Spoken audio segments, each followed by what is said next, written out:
In this demonstration, we are going to create a custom control and add it to our application. So our custom control is merely going to describe our contact type. So what we'll do is we're going to have a control with a picture box on it, and it will show a picture based on whatever the contact type is. And then also when somebody clicks on it, we'll have it display a message. So to do so, I'm going to add a project. Now I can create a just brand new project, but here I'm going to add one to my application. So I'm going to say File, Add, New Project. And it's going to add it to my solution. So here we're going to say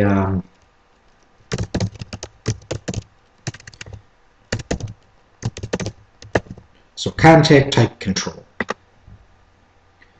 There we go. I'm going to rename it to contact type .vb. Add a picture box. I'm going to add some resources to my application. So I'm going to click Choose Image. Local resource. I'm going to import some resources here. Now I put some, or created some images based on clip art within Microsoft.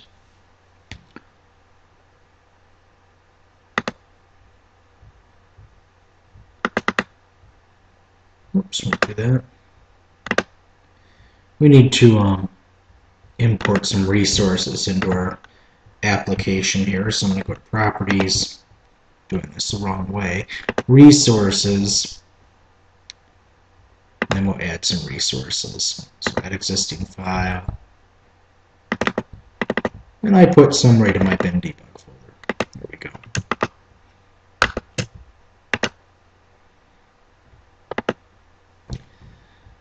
Okay.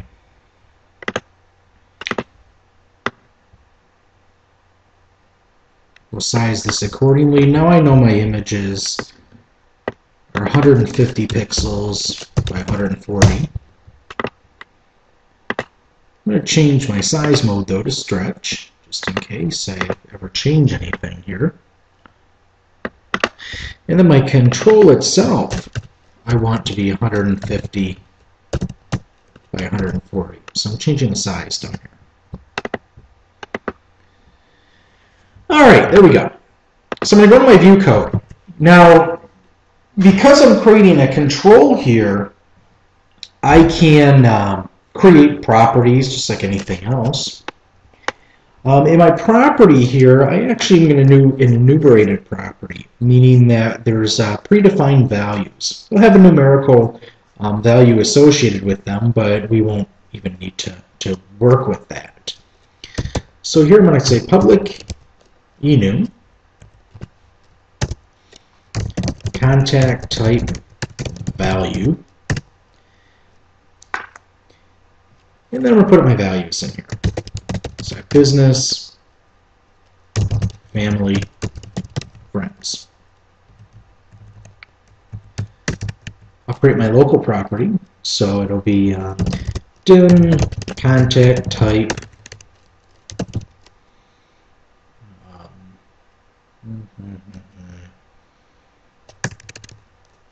how about just contact as contact type value. So that'll be my local variable.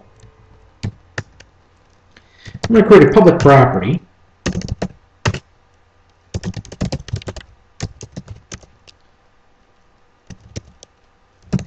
And that's going to be his contact type value. Okay, now I've got my get and set. So when they get, well, it's just going to return contact. That's simple enough. Under the set, they're going to set our values. So it's going to be contact equals value. Simple enough. But we're also going to change that image within our picture box. So I want to change this. So as soon as they change that property, I want our image to change. I need to rename the picture box. So pick contact type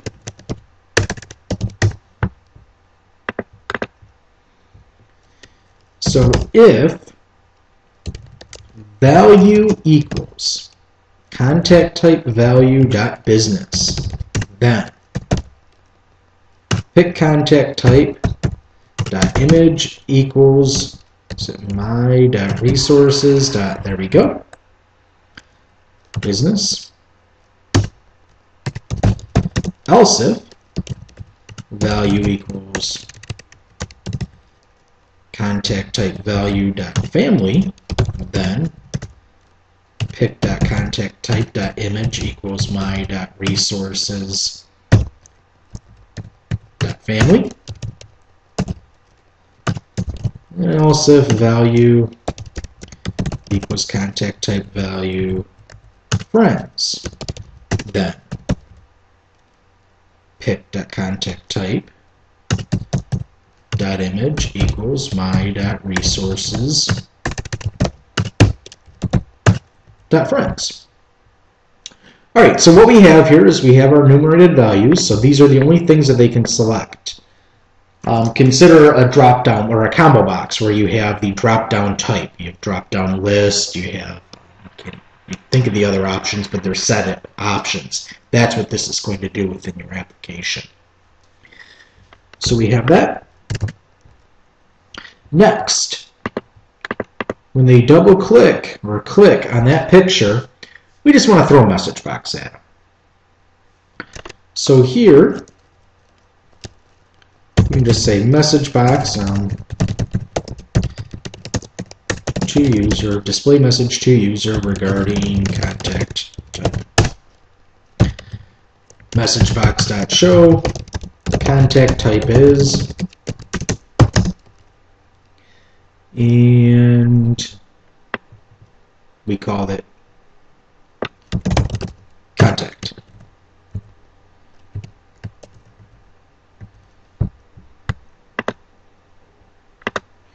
Okay, so there's our custom control. I'm going to build my contact type control. Just close those windows. Let me go back into my form here. In my form, I'm going to make a little bit wider. And I want to add this control. What you'll notice is that Visual Basic automatically puts it right in my toolbox. I'll take contact type and I'll drop it right here. It has a default image. So I'll call it, I don't know, just contact type, I guess is good.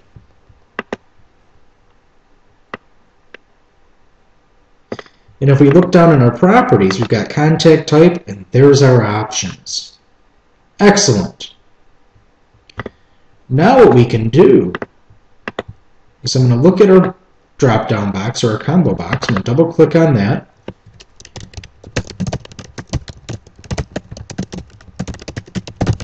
And we're going to change contact type control to reflect selected contact type. So here, it's going to be contact type dot, I guess contact type, equals CBO contact type dot text. Yikes. It's a lot of contact type there though, but it matches our naming conventions.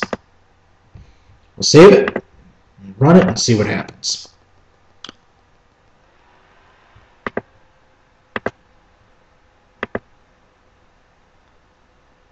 It's not very happy.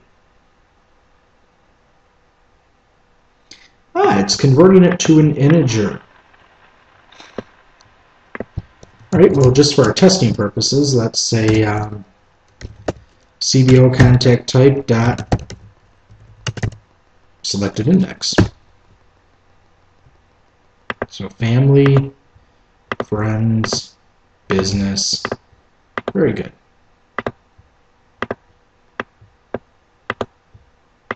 So now as we change these, you can see that your custom control reflects these. And this custom control can be implemented in many applications. Now what I don't like here is the fact that we're dealing with an integer. So for example, the contact type is 1. Alright, so we need to modify that.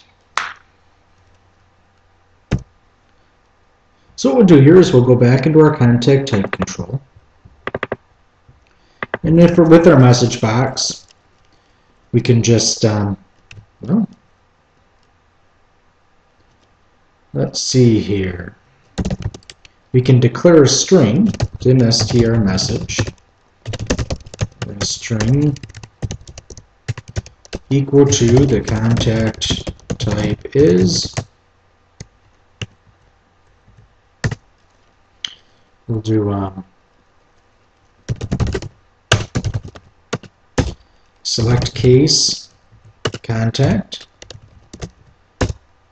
case 0, case 1, case 2.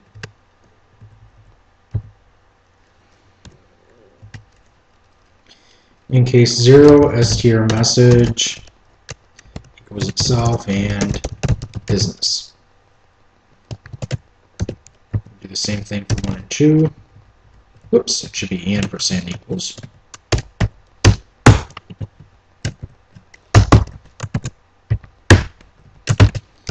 Family, friends. And instead our message box will just be str message. Alright, so that takes care of that part of our problem. We'll save it. We'll build it. We'll go back to our application and run it. There we go. We select, click, friends, family. Very good. Okay, so that concludes how to create a custom control within Visual Basic and access it at runtime.